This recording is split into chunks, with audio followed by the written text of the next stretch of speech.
Hey everyone, nice to see you all again. Today we're going to be taking a look at drawing individual facial features and learning how to put them all together. When broken down into shapes, it's pretty easy to draw more accurate features that reflect the likeness of who you're drawing. The most important thing to remember is to draw what you see and not what you think you see. Assuming shapes, angles, and lighting can lead to what we think we see, not what is actually present. For this demonstration today, I will be using a variety of pencils, powdered graphite, erasers, and pencil stomps. I'm going to be drawing not only what to do, but also some quick doodles of what not to do side by side, how people usually and typically assume shapes and lines in drawings. Also, this video might not line up 100% with what I say versus what I do because I tend to jump around on the page a little bit, but we'll get there, not to worry. I also did not make these videos at the same time. One was like 5 days ago, and now we're here. It'll work. Let's begin by drawing the eye. First, here is what not to do. Assume that the eye is an almond on the side of the face. While, yes, we may refer to some eye shapes as almond, this shape is rare. Instead, let's look at the actual eye in question. Pay attention to the contours of the lids and where they sit above the eye. Next, map out where the eye socket creates a crease above and below the eye. Sometimes under the eye is more smooth, but in most cases, there is some indication as to where the socket in the skull is. Don't forget to add in the cornicula, the little pink part on the inside of the eye. Pay attention to how far it comes out. Next, let's add in the iris and the pupil. Remember, in every single case, your iris and your pupil are just a circle. Just because the lids cover the iris doesn't mean that the full circle isn't there. The upper and the lower lid may cover it, so if you need to draw a full circle in and then erase above and or below for accuracy, that's cool. Additionally, in every case, the pupil will be in the middle of the iris. Add in some faint outlines as to where the highlights will be if there are any. All right, that gives us our basic outline for the eye. Let's start by shading it in. Beginning with the pupil. This should be the absolute darkest part of your portrait, so consider using a 6B or so, depending on your drawing. Leaving out the white of the highlight if it protrudes in the pupil is handy at this point. Next, we'll fill in the iris. You'll want to establish the highlights and the areas of shadow, as you want the iris to appear that it is sitting under the hood of the eyelid. You can either leave this shaded like this, or if you will be adding details into your drawing, you may wish to add small lines radiating from the middle using line pressure to mimic the texture of the iris. Remember to again refrain from drawing in the highlighted area. Next, to give the appearance of being under a hood, begin to shade the whites of the eyes. There really shouldn't be an area of the eye that actually appears as the white of the page unless there is a highlight because the eyeball is wet and shiny and spots tend to catch and reflect light. You can also shade in the cornicula, the pink nodule in the inner corner of the eye, at this point. All right, the next step is to start drawing the skin around the eye. I like to start with the edges of the eyelid and then work out from there. Keep in mind that the eye is within a socket. This means that you'll need to create some deep creases and apparent highlights in most places to show that depth. Pay attention to any textures, whether they are smooth, bumpy, fine lines, or wrinkles. Finally, you can add the icing on the cake, or in this case, the details to the eye, such as eyelashes, lines, freckles, and hairs. Depending on the level of detail that you're doing in your drawing or the size of your drawing, you may wish to draw individual eyelashes or just a strong line to imply them. A side note about eyebrows. If you're looking to create the appearance of hairs that are growing out of the head, make sure that you draw the skin beneath the eyebrows first. This will ensure that there is a similar texture below them, not the white of your page, leaving you to shade in afterwards. There, see? Eyes aren't so tricky to draw once you break them down. Let's move on to the nose. All right, let's break this nose down into shapes. I find it easiest to get a nose likeness this way.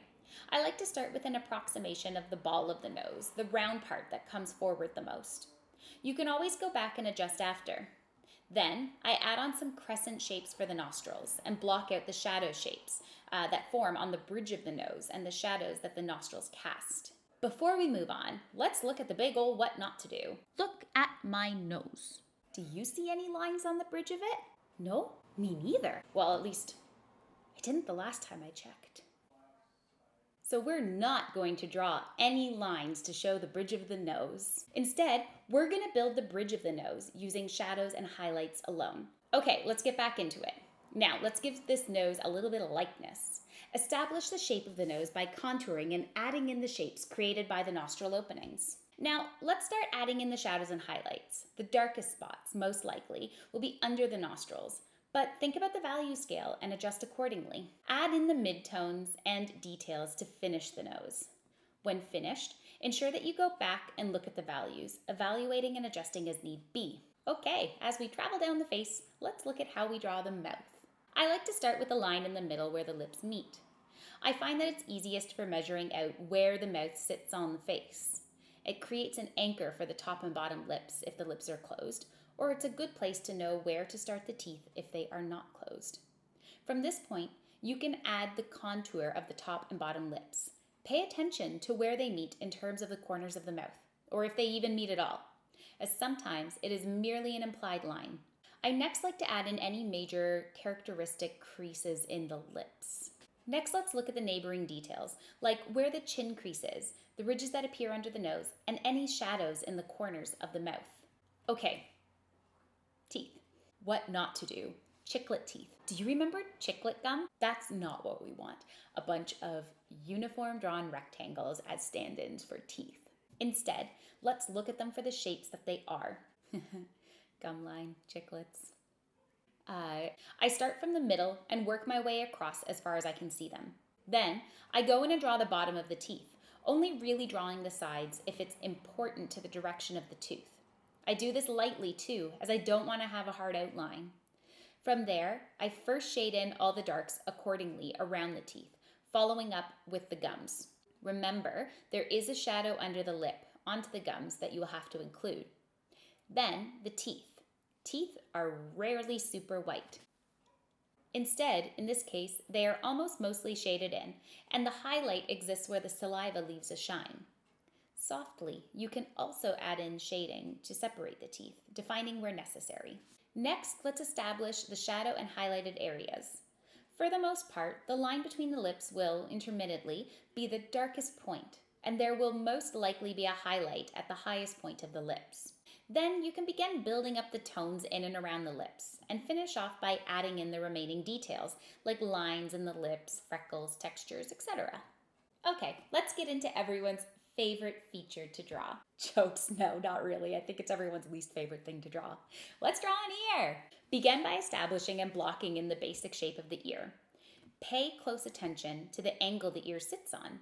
Some appear more straight up and down, while others appear to lean back. Next, build in the shape of the ear, taking into consideration that ear canals go into the head, not just sit on top. So some areas will appear close and some will sit in further. Also, you will be establishing if the lobe of the ear is attached or detached at this point. You can now start building up your shadows and considering where your highlights will be.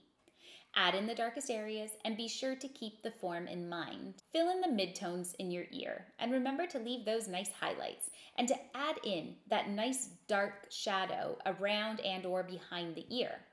As always, go back in and adjust your values where needed. Lastly, let's talk about hair. There are many ways to go about this, whether you rely on solid light and dark shading, drawing in each hair, or a combination of the two. Personally, I like creating a combination of the two. It applies to both straight and curly hair, and it involves creating hair in sections in order to designate direction and flow. First, establish sections. This is done by looking at your sitter or your photo and finding areas where the hair naturally sections off from flow, curl, shadow, highlight, etc. Next, I work section by section. We will integrate them as we go. I like to start with the darkest and further back sets of hair, also the in behind sections. That way, you aren't always fighting with the image to make something appear further forward. You're just drawing it that way in the first place. I start by creating a sort of shaded in version of how the values are represented in that section. Then I go back in with an appropriate hardness or softness of pencil and add in the hair texture, so to speak. It both is and isn't accurate to drawing every single hair I find. It is using line pressure to create movement, volume, and depth in the hair. Follow the way the hair is flowing or growing, moving from one side to another. Then I move on to the next section, and the one after that, and as I go, I incorporate the stray hairs on top too. I do this until I reach the most forward sections, and if there are a few hairs on top of the face, I'll do these last. Hair right on the scalp requires a little extra carefulness, as these are the ones that the eyes tend to notice more. You may also find that you go in with a retractable eraser or the edge of a white eraser to get those very bright highlights. But remember that it is difficult to erase hard pencil lines, so try to be intentional with where you leave places for highlights. This process feels lengthy, especially in the beginning, but once you nail it down, it actually becomes a very efficient way to portray hair quickly and accurately. And these are the ways to fill in the face with features once you've drawn it all out. Remember that looking and measuring is really most of the battle, and then you're just filling things in while keeping in mind the ideas of light, shadow, and texture. Happy drawing!